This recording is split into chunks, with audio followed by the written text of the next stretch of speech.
Pebbles Bengali. বাঁদরের বিচার। একদিন দুটো বেড়াল একটা রুটির টুকরো দেখতে পায়।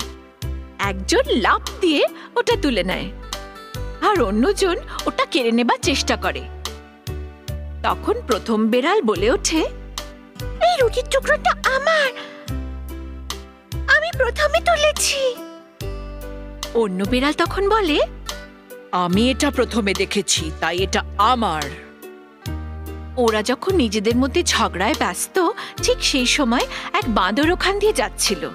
বেড়ালরা ওকে অনুরোধ করলো, তুমি বিচার করে আমাদের ঝগড়া মিটিয়ে দাও। বাঁদর রাজি হয়ে গেল। রুটির টুকরোটা দাও। এই বলে সে রুটির দুটো সমান টুকরো করল। তারপর মাথা নেড়ে বলল, টুকরো দুটো সমান নয়, একটা বড় অন্যটা ছোট।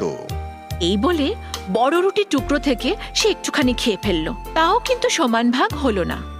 এবার সে অন্য ভাগ থেকে একটুখানি খেলো। এইভাবে খেতে খেতে দুটো ছোট্ট টুকরো বেঁচে রইল। তখন সে বলল, এই ছোট্ট টুকরো কিভাবে তোমাদের মধ্যে ভাগ করি? আর অবশিষ্ট রুটিটা খেয়ে নিল। বেচারা বেড়ালরা তখন বুঝতে পারল যে যখন দুজন লড়াই করে তখন তৃতীয় জনই লাভবান হয়। দুজনের ঝগড়া, তৃতীয় জনের লাভ। Pebbles Bengali.